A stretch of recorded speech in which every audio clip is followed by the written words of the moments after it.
Roll to the bone, roll to the bone once again, Charlie. That's it. If I say roll to the bone next time you're watching, Charlie, make you do this game, Charlie. Sharp, roll to the bone.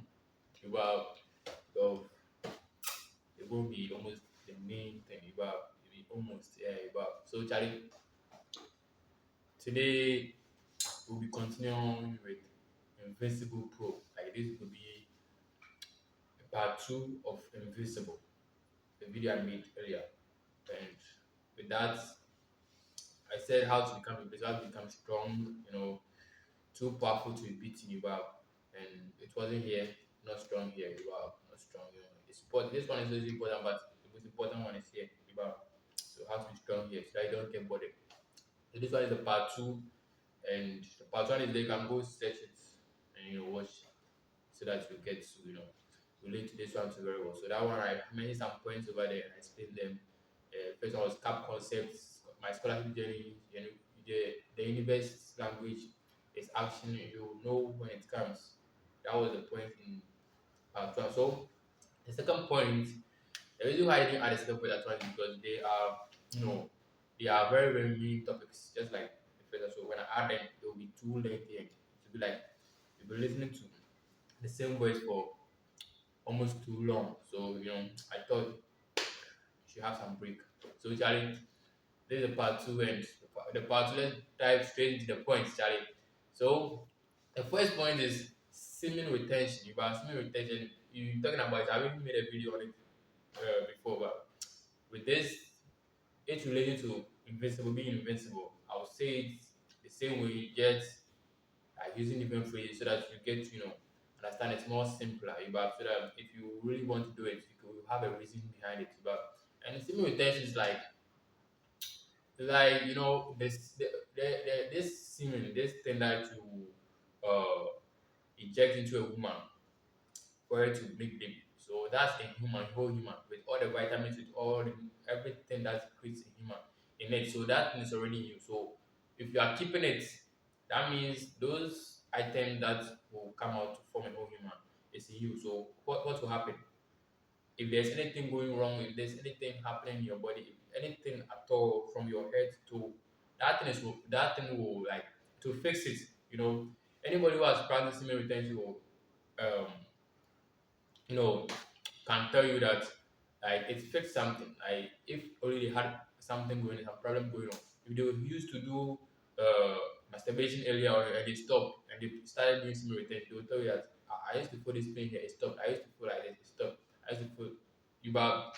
So semen retention is important as well as it boosts your confidence because we sometimes say that it even makes when a guy does it, girls, it attracts those women, and as if these women know that you are doing it and they get attracted. It's not because they know.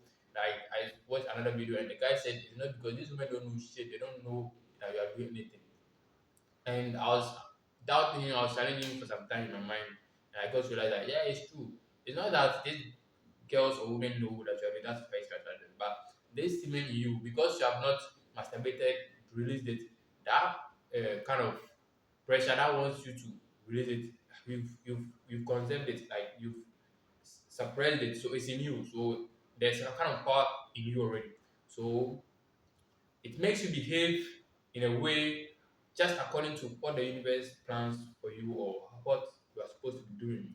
You see, that is why when you start doing it and you start getting some energy, you start um, displacing things. You start, things start getting as if things are getting destroyed or something. You'll be doing something, and all of a sudden something will fall and it will break, and there will be all kind of chaos something. And if you pass through that stage and you get to the next level, then you know that okay, this is really cool. Because at the beginning the energy is so high, you find it somehow difficult to handle. So with that being said, on semen retention, let me get to the second point, which is nature. About if you want to be invincible, like very well, be with nature most of the time. And even if you can't go outside, if you are not going outside or anything, like invite friends over. When you meet somebody and you are touching each other and all those things, it's a whole oneness standing in front of you. It's a whole nature. The person has passed through the sun and all those things. So if you are related to the person, talking to the person, talking, touching each other and all those things, even a girlfriend or anything or a male friend still, you can talk. I'm not talking about gay matter, but babe. So if it's a girlfriend that one cool, sex is okay, but another guy you can talk, play games, talk about things, go out together or something. It's not by force going into the bush or anything. Nature, me, I don't see nature as that thing, because bounds when you go out, you see the bushes, you touch something, you touch them or you touch the soil or something. Yeah, when you go out, you try to do all those things. So that's also important. Nature makes it invisible, and there's something that you can't explain to the base because that's what it is. Nature, like the sun. The sun gives. If the sun wasn't there, everything would be dark. So it's important to see it. Even if you can't go out, you watching the sun through your window or something. Like right now, the sun is facing me. I just got up. That's when I started the video. It was facing me. I was like, it was just above my head. So with that being said about nature, the last point is have a mentor and a master about, and just have any one of them, or if you can have two of them. But some people might think mentor and master are the same, but I don't think that. Your master should be someone that you can call right now and then, or you can call, and if something happens, your master is someone that physical, and your mentor can be physical or outside or somewhere. You can be watching your mentor on the screen every day and learn something from them. But they are the kind of person that you want to be like, and your master is your God. The Bible says your master is like a God. Your master is the one who like considers you innocent. He sees you as someone who doesn't know it and he's teaching you the way because he has passed through different things and he knows and he has the power. But the master should be someone who is more competent than you. Don't be under a master who you are more competent than. I'm not saying you should withdraw them or declare that you don't want them, but in a silently move and find another master. Yeah, in case your workplace, your master is not like he does everything anyhow, and you know that no, this guy can't be my controller or anything. Leave him and go, etc.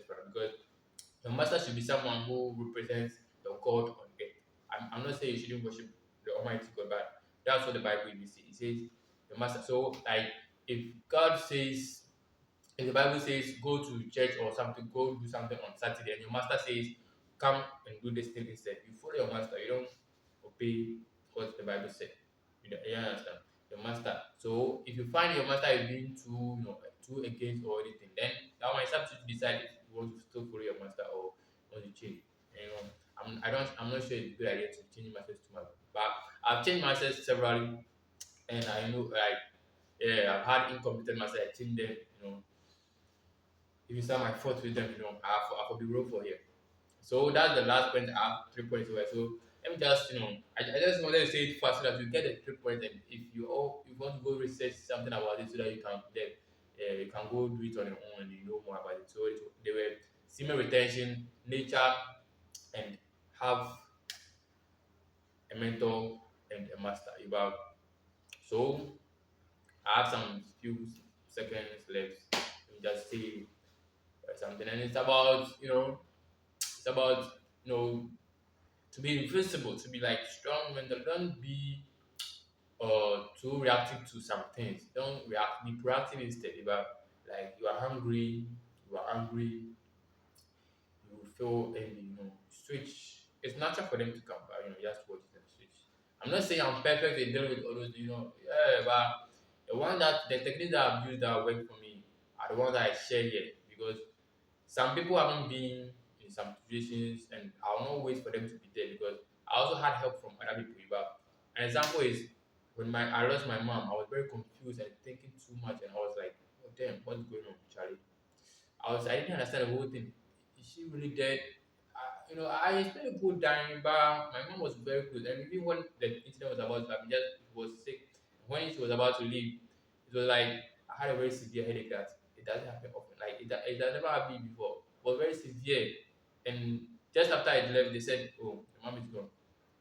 She has gone to the other side. So about she died.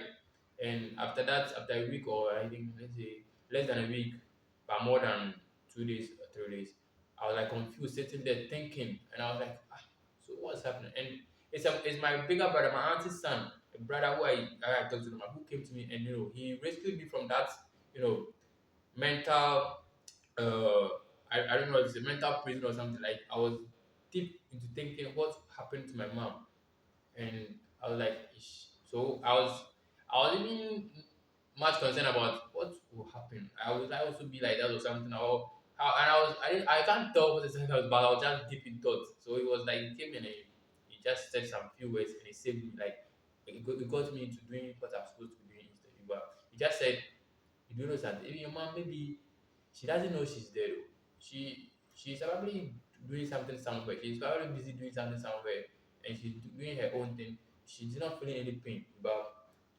And those words, those words released me. I said that, oh, because yeah, the pain is. It's just like when you're about to get accident or anything, but just leave yourself, but because it's about when it's about to happen, that's when you feel afraid. But it's when it's almost there. So I felt like, oh, my mom isn't suffering anymore. She's probably enjoying herself a little. So stay blessed no matter what, try to switch it. Try to do it.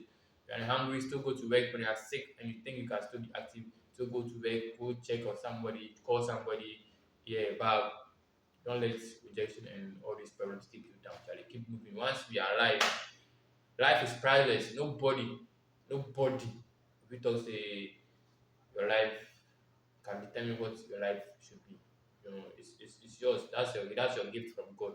But so hold it tight, Charlie. Stay blessed.